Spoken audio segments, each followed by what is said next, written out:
Welcome to Designed for the Creative Mind, a podcast for interior designers and creative entrepreneurs to run their business with purpose, efficiency, and passion.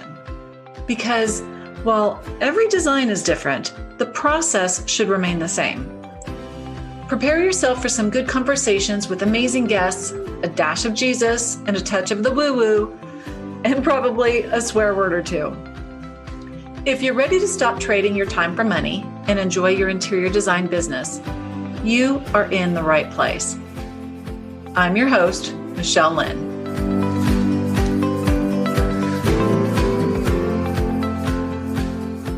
Hello, everybody. Welcome back to the podcast. This is Michelle Lynn, and I am super excited to introduce you to a friend of mine today. Cheminne Taylor-Smith is a creative thinker and an idea generator. She helps brands, businesses, and entrepreneurs think differently about how they do business. So let's just dig in. Hello, Cheminne. Thank you for being here. Hi, it's great to be here with you. And I've got to tell you, so y'all can't see my notes, but you'll have to check the notes for Cheminne's bio, because we would be here for probably about 10 minutes with me just telling you all of the cool things she's done. But I will say she did, and correct me if I'm wrong here, Cheminne, you're the one who came up with Style Spotters at High Point. That's right. So for those of you who follow along at High Point, for those of you who have been there, High Point goes through and selects a handful of designers every market, and they go through. And it's a great idea. But she was also the PR director for Elle Decor, the VP of marketing for High Point. La la la la la la la la la. Amazing background. I knew you were a badass, but then I was reading it. I was like, whoa. So thanks for being here. Thank you for having me. So Cheminne, how did you get into this area of, how did you get into the design industry? And not as a designer yourself, but you have just been surrounded by the industry. Circled by the design industry for years. I actually was a journalism major. So I started out in the magazine industry and the newspaper industry. Mm-hmm. And that was ages and ages ago at Furniture Today. And then ended up skipping over a few things. I ended up being the editor-in-chief at In Furniture, which is a Conde Nast publication. Mm-hmm. Made a lot of connections there. And, over the years, as I was working my way through journalism, we all know what has happened to a lot of the publications. There was a massive round of shutdowns in 2008 or so. That's when House and Garden went, which was also a Conde Nast. And in Furniture... That was the year I started my interior design business during the recession. Exactly. In Furniture was Axe then. And so was, I'm trying to think, Domino, the original Domino. Yes, that was sad. And all of us were on the same Conde Nast team. So that was fantastic. But I went from there. I had some friends at Lexington Home Brands, and I worked there for a while, helping them with their marketing, and did the Donald Trump launch, which is a whole other podcast. But at the time, I was walking through a lot of magazines, and I was friends with Donna Warner. And she was the fantastic, iconic editor of Metropolitan Home Magazine. And she said to me, I think you should come work at Met Home and Elle Decor doing PR, because this is obviously a natural extension of what you were doing in journalism. And it is kind of related. I mean, once you sat on one side of the desk, you definitely know what it's like on the other. And you had all the connections. Yeah. And so I did that. I went to Elle Decor and Met Home, and that's where I really started to gather the wagons with my design industry friends.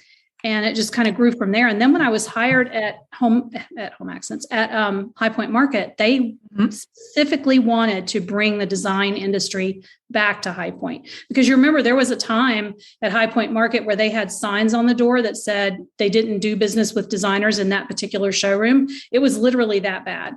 So Ouch. What they wanted was, because of the economy, they needed more business, and then the designers suddenly became important again. So it was my job to help bring that design business back with the connections that I had forged at Met Home and Elle Decor. So that's a little bit of a long story, but that's kind of how it happened. And then ever since then, I've just been very enmeshed with the design industry and with a lot of great friends and clients who are designers. That makes sense. And it's just become second nature to you, it seems. Right. So I know I've had conversations with you where you have just got such a unique view of the design industry. You talk about thinking differently in business. What does it mean to think differently in business? And is it limited to design? No, it is not. This is for any business that you may be a partner in or an owner. I think too often we have a preconceived notion of how that business is supposed to run, right? And so to us, there's a natural progression of you start your interior design business, you work your way up the ladder to higher income clients, then you get published, then you get a book, then you get a licensing deal. Like there just seems to be this pre-programmed path that people feel that they are supposed to stay on as a designer. And if they don't meet one of those markers, then they're a failure. And for me, I always think you need to define your own success. And sometimes that's not being published. Sometimes that's making as much money as possible. Sometimes it's allowing yourself to have a great creative business. Whatever your goal is, I think you need to keep your eye on that ball instead of what someone else is doing or what you think you're supposed to be doing as a designer. And if the pandemic has taught us nothing, it's that we kind of need to throw things out the window. Business is not the same. You don't need to follow the same strategies just because that's the way it's always been done. So I just want people to think about how dramatically everything has changed just in the last 3 years. You need to have a business that's profitable for you, that you enjoy. And that may mean throwing everything out and starting over again. It may mean that you don't sell furniture anymore. It may mean that you only consult or that now you shop with your clients in a retail setting. It could mean that you no longer market your business in the same way, or that you decide you don't have to do a show house just because everybody's telling you should. So the model needs to fit your clients, your vision, and your profitability. And that could be something completely new and unique, but you personally have to have the courage to buck the system.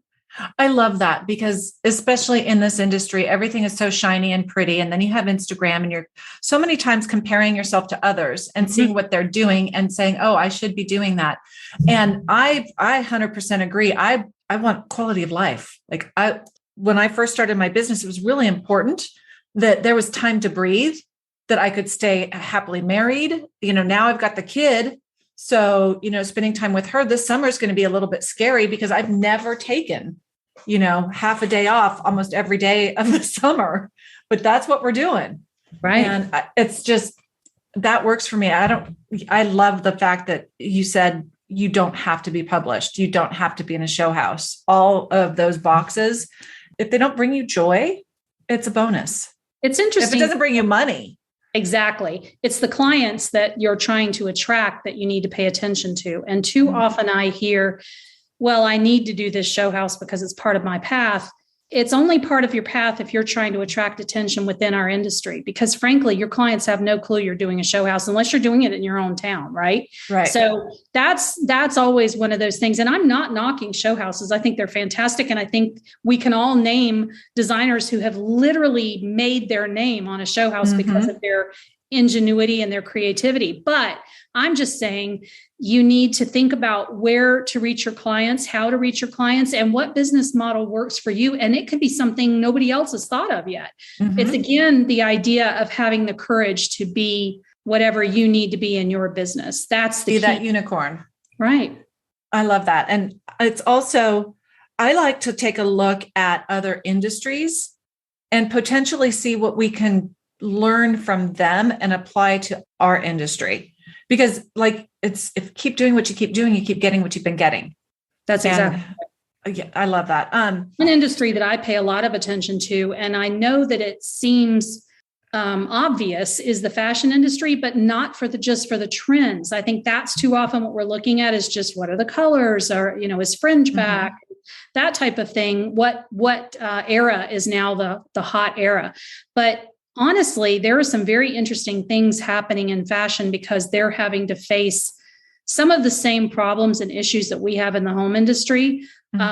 And some. So fast fashion, for example, and how they're going to combat that and still have a business. And so there are a lot of very interesting things happening in the business of fashion that I think is something that every designer should be paying attention to. So I'm ignorant when it comes to some of the fashion industry. What do you look at? What do you follow? Well, it's interesting. I follow Business of Fashion, which is a great account. Uh-huh. And I also, and they're on Instagram, and I pay a lot of attention to WWD and other publications, the ones that are still around. But for me too, it's also just keeping up on LinkedIn sometimes with those fashion accounts. There you go. Right. Because that's where they tend to post more of the business oriented. Yeah, exactly. So I do like to follow a lot of those accounts on LinkedIn.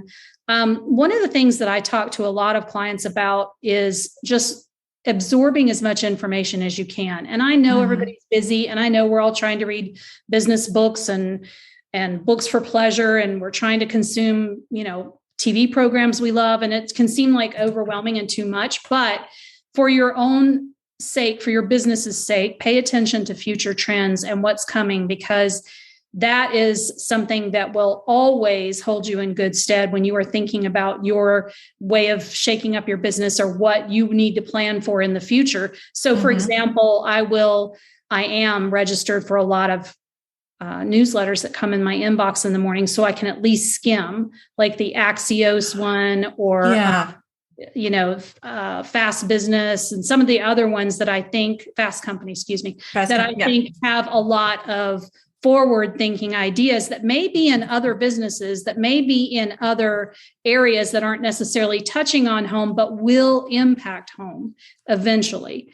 Right. And so I'm always warning people, just always look ahead and look at those forward-thinking forecasts and business ideas, business news. Keep your eye on the ball, because you never know how that will impact you or spark an idea that's that unicorn that nobody has thought of. Oh, that's a great point. So we're not always on the defensive, but it's also the offensive. It's both. So yeah, I love that. And I think it's also finding those publications, whether they're in your inbox or tangible, that are not going to overhype anything, because everything, it's like, if it doesn't bleed, it doesn't lead. So we want the facts. That's a great way to say it. And I agree with that. So if you want some of my sources, like for tech, I do follow Fast Company, Wired, and there's a great one called BBC Future, obviously run by the BBC. Even Science Magazine and SciTech Daily, those two I really pay attention to, because you never know what's going to happen. Like, for example, technology and fabrication, something like that. Right. For design, I love Design. Business of Fashion, I already talked about. Core 77, Cultured, of course, Business of Home, which my friend Julie founded and many years ago. But for news, I do the Axios AM newsletters, New York Times, et cetera. You can pick your favorite.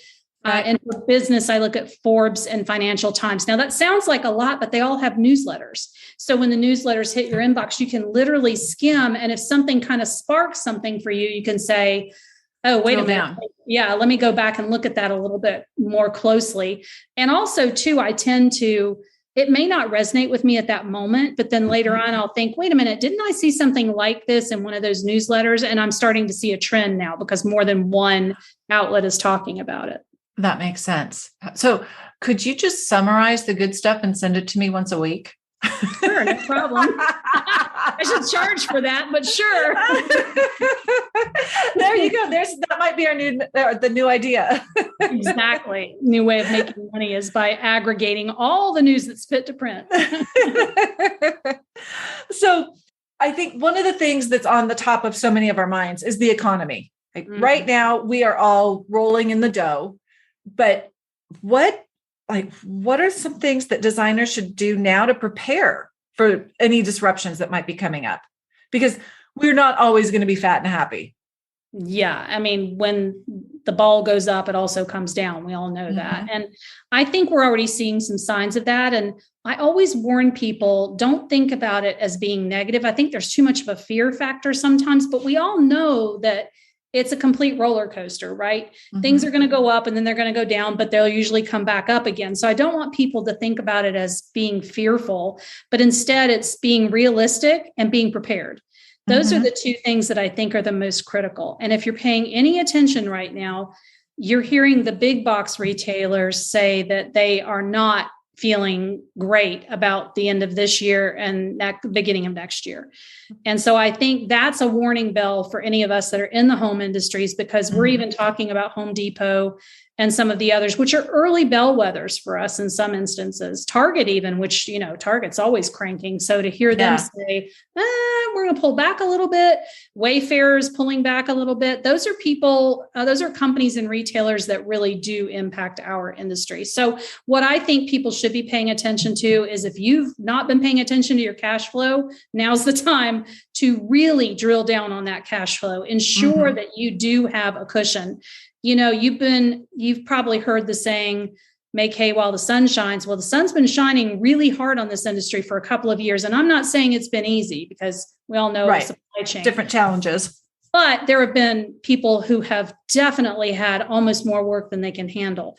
So I hope you've been banking some of that away and really paying attention to where you can have that, let's say, 6-month pad to help support your business. Because, if you're thinking of expanding in any way, that could be employees, it could be a larger footprint for your showroom, whatever it may be, think about it very carefully right now. Because is this the right time to do it when we're hearing some little warning bells in the background and some red flags? Maybe not. So I'm just saying I would look ahead, pay attention right now to what we're hearing is coming. I've already heard the recession word twice. And even one of the people that I follow said 50% chance of a recession next year. So again, I'm not saying we all need to panic, but we do need to pay attention, because inflation too is hitting. Oh my gosh. Yeah. Well, as business owners, we have to be good stewards of our own money. It's great that we can manage a budget for our clients, but we have to be able to, first of all, be charging enough that we can make a profit and know the numbers and know what you have to hit every month as your minimum revenue before you start making profit. And then taking some of that off the top and putting it into savings. So maybe you pay yourself a little bit less, but you put more money into savings. There are a lot of adjustments you can make to that if you're on top of your financial game. That's the important part. And there's just so much fear around money. And I don't think it's necessarily a female problem or a designer problem. It is a problem for many, many small businesses. It's almost like if I don't look at it, it'll go away.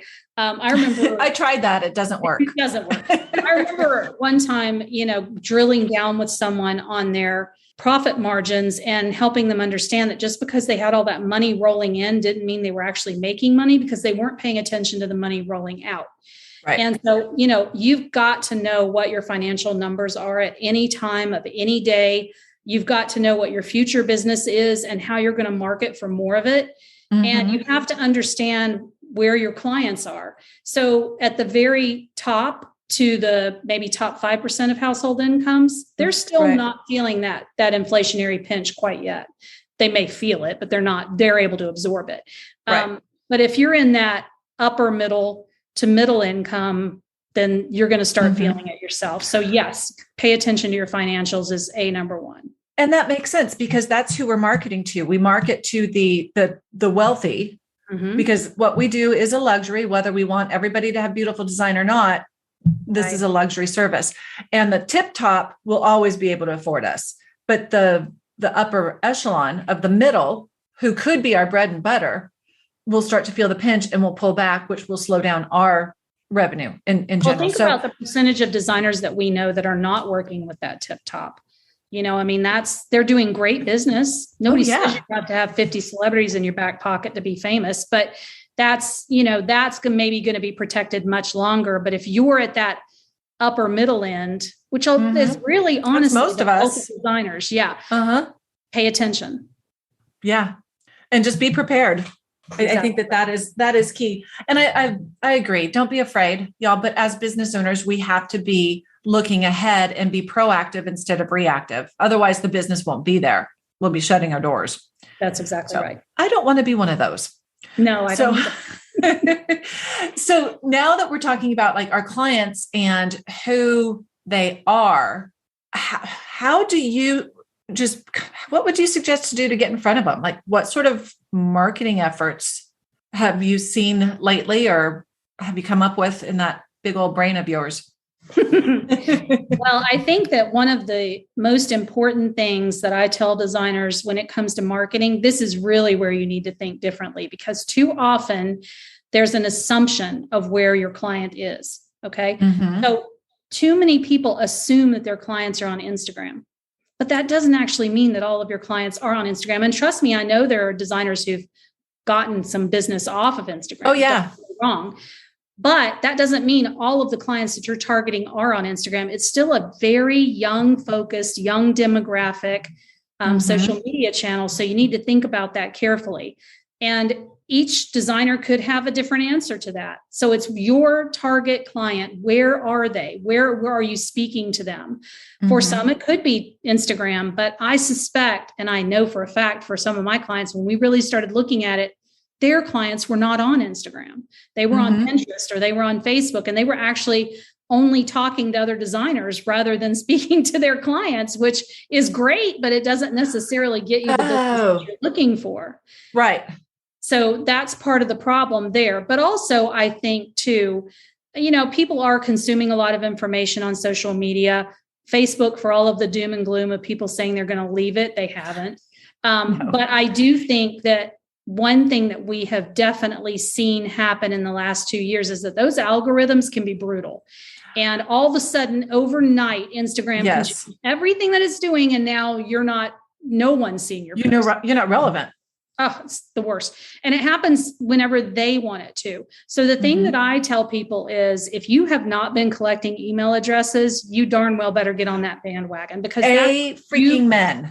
that's what you control. And so if you're able to pull in as many email addresses as you can, and I've got one more big hint about that, make sure you're tagging your sources. So in other words, if it's a client, you make sure that whatever CRM you're using, which could be MailChimp or Constant Contact or whatever, that you are tagging the email addresses that are coming in. So you know that that's a client, a potential client, or you know that it's a vendor or press or another designer. Like, you need to be able to parse that out so that you know who you're speaking to.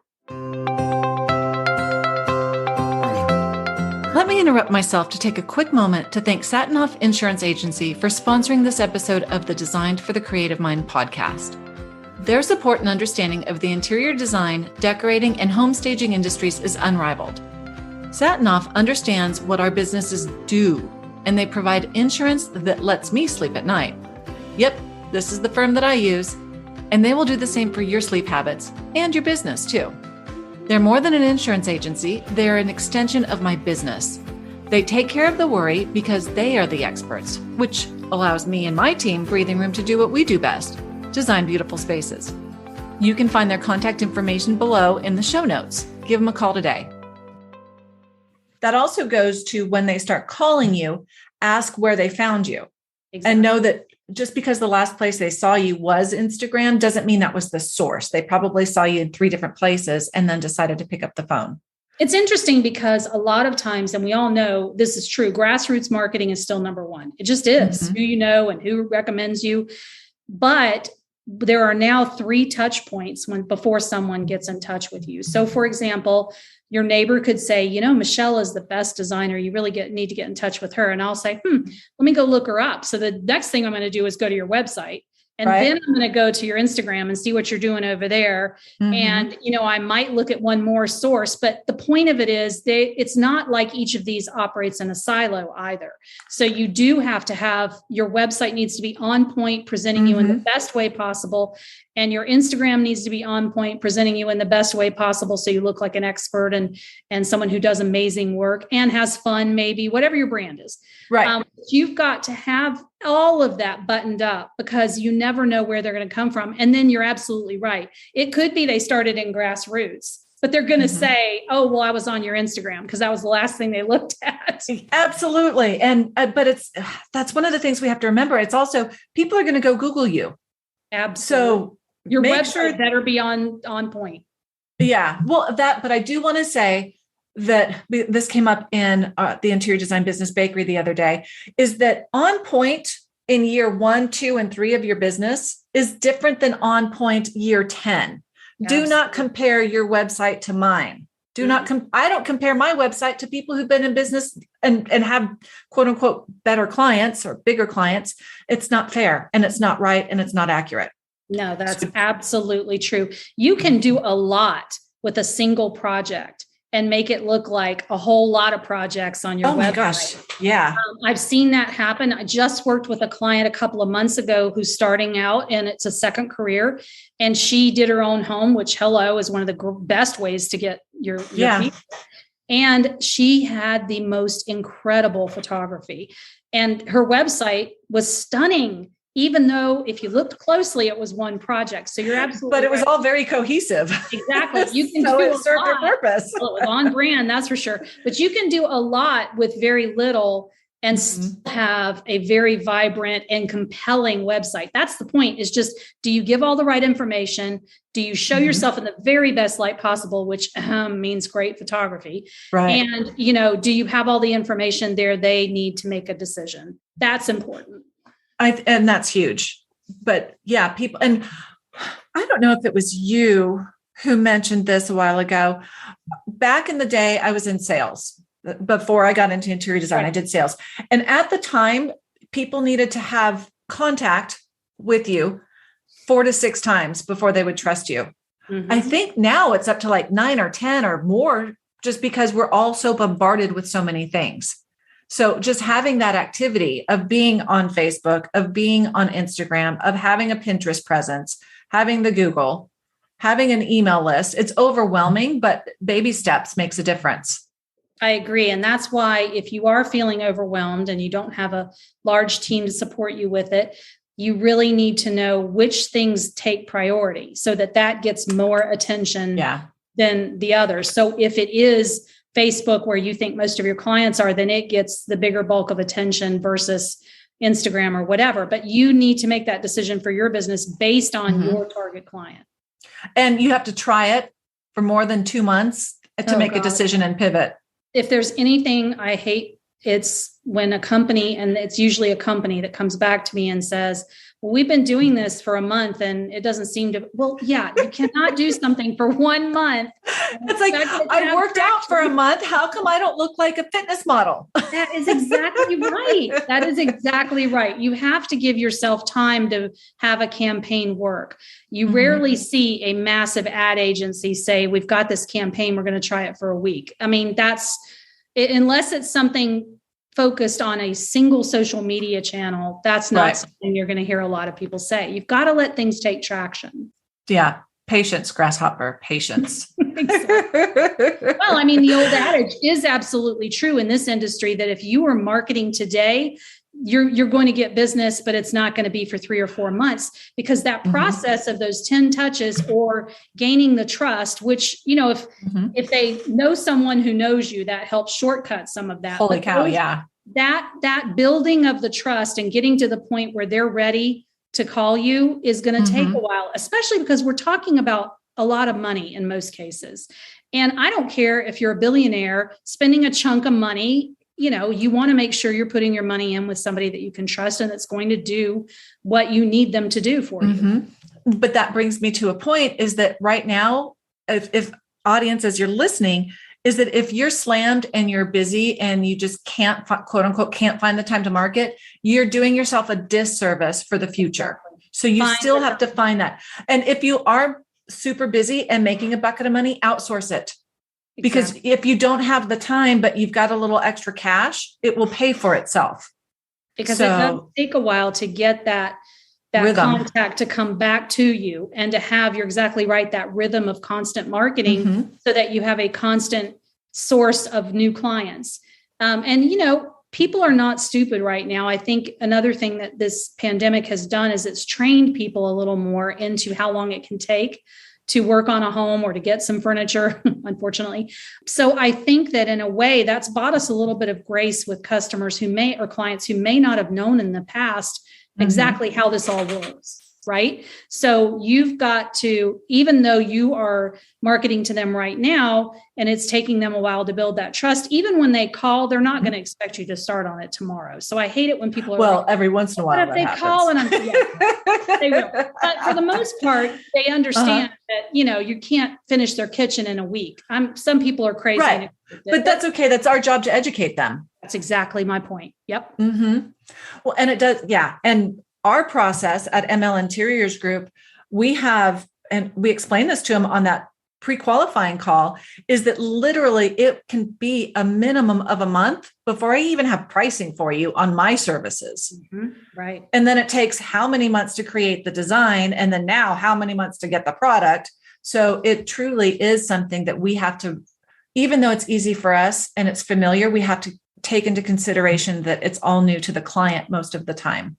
And we have a lot of educating.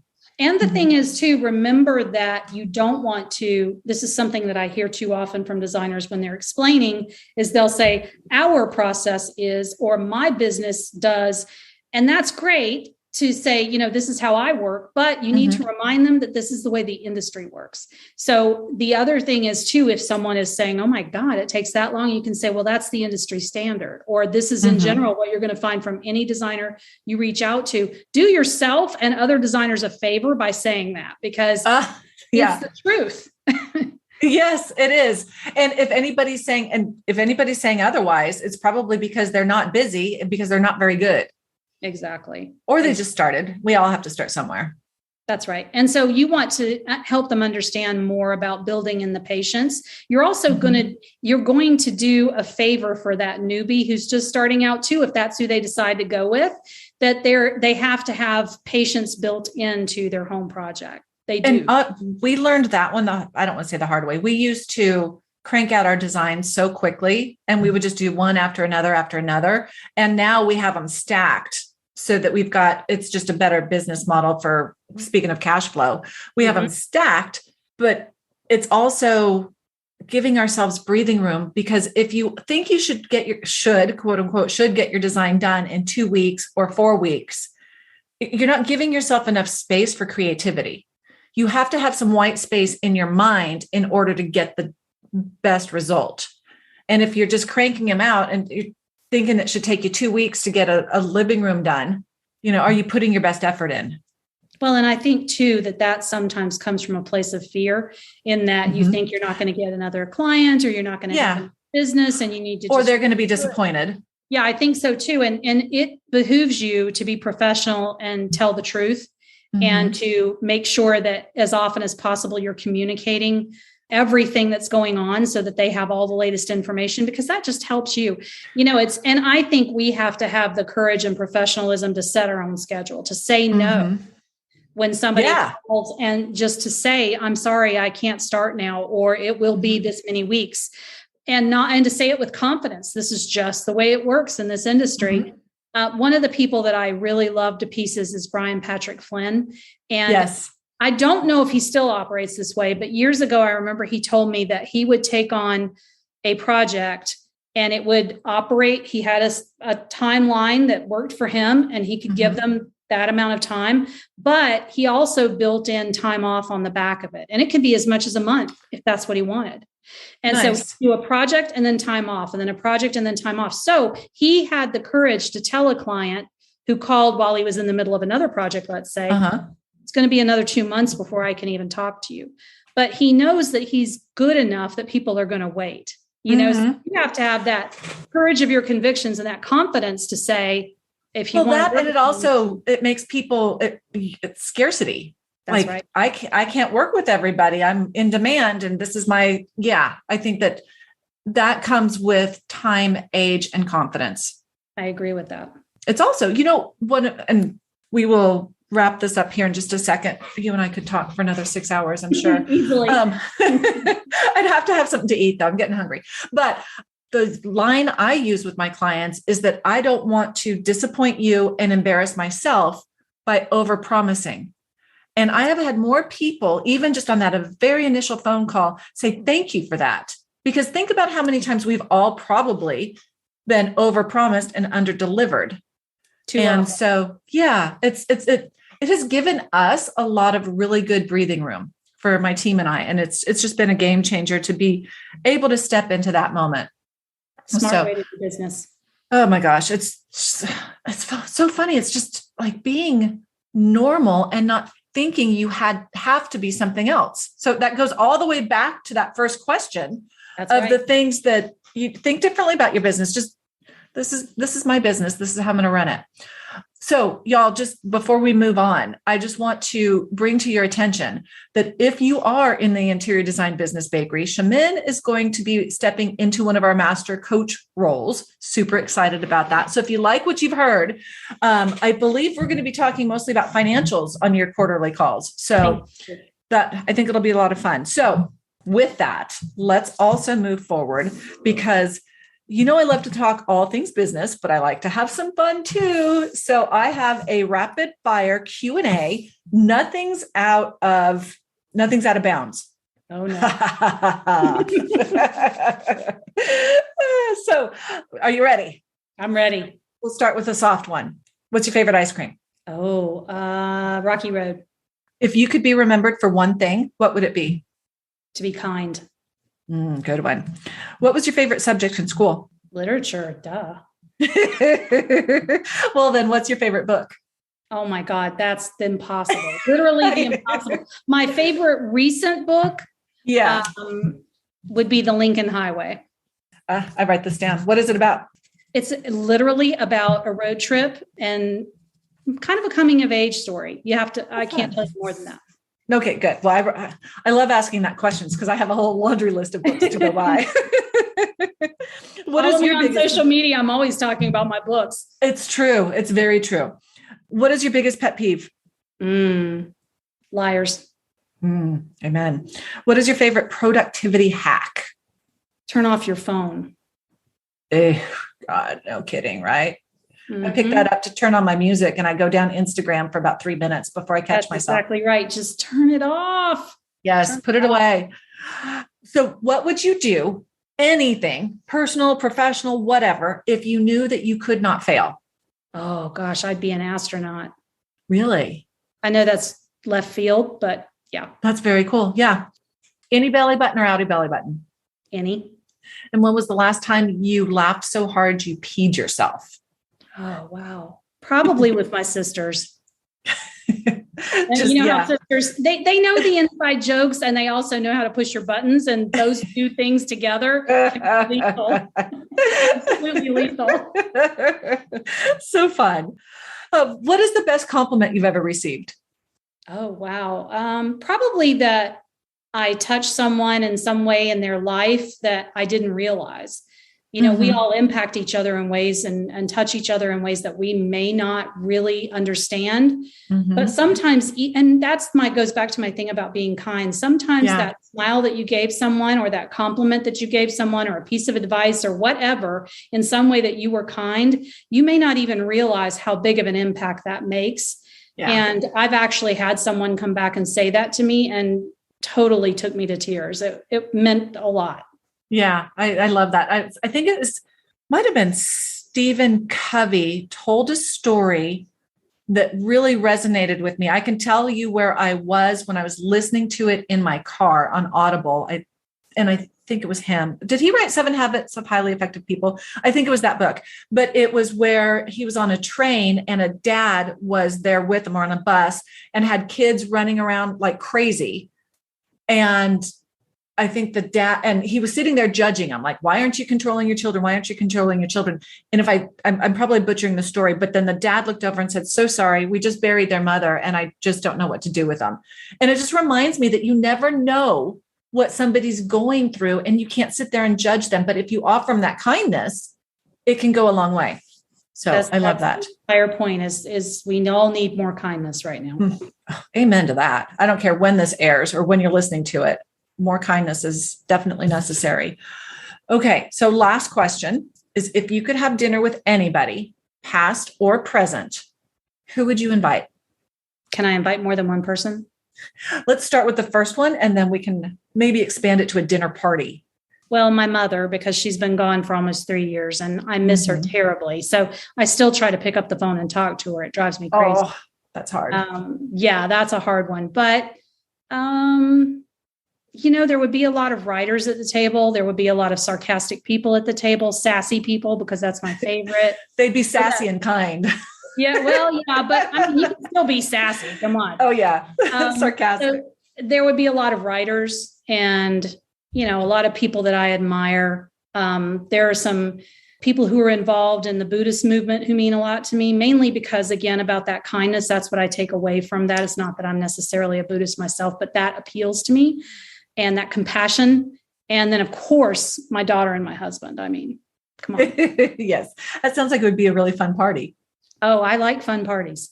Well, then, okay, I said it was the last question, but let's just say this dinner party that you were having was your last meal. What would you have? Oh my gosh. Well, I'm Southern, so it would probably involve macaroni and cheese for sure. Yum.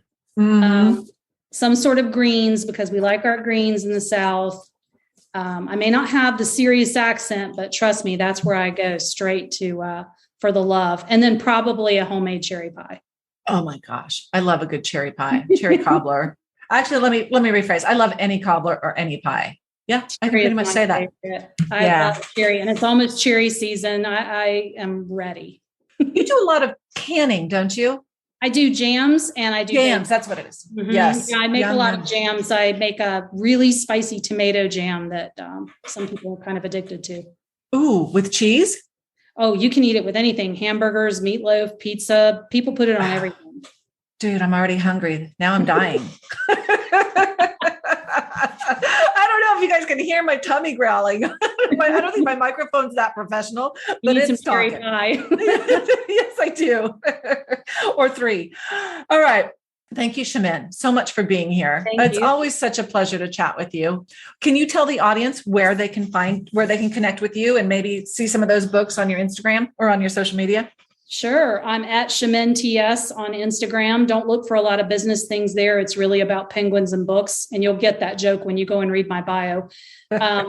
And then I actually have Cheminne.com, which I use as my website. When you have a name like mine, I mean, what are you going to do? So hopefully we'll have that spelled correctly on Michelle's website. I hope so too. For the record, watch my reel I made about how to say my name, and that will help a lot. Oh my gosh, that was hilarious. That was so hilarious. But yeah, for y'all who are listening, it will be in the notes section, but it's Chemine. Ooh, and TS is for Taylor-Smith. Gold star. Okay, well, I'm going to give myself up. It's because it's on your Zoom account. I didn't even have to look. I cheated. That's what you call a productivity hack. There you go. That was a hack. Yes.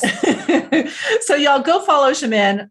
Check out her website as well. She has just been a blessing to me in my business. And just, you've probably noticed it now, just so kind as well. So thank you. I will make sure everything's in the show notes. And also for the rest of y'all who can benefit from more resources surrounding the business of running your interior design business, don't forget to join the growing community on my Facebook private group. And yeah, I know it's Facebook. Not everybody loves it, but just hop on in, go to the Launchpad. It's called the Interior Designers Business Launchpad.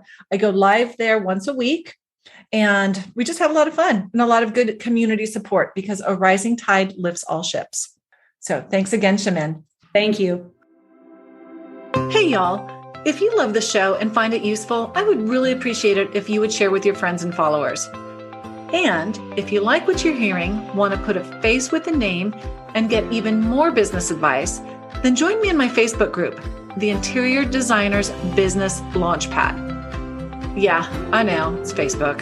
But just come on in for the training and then leave without scrolling your feed. It's fun. I promise you'll enjoy it. And finally, I hear it's good for business to get ratings on your podcasts. So please drop yours on whatever platform you use to listen to this. We're all about community over competition. So let's work on elevating our industry one designer at a time. See you next time.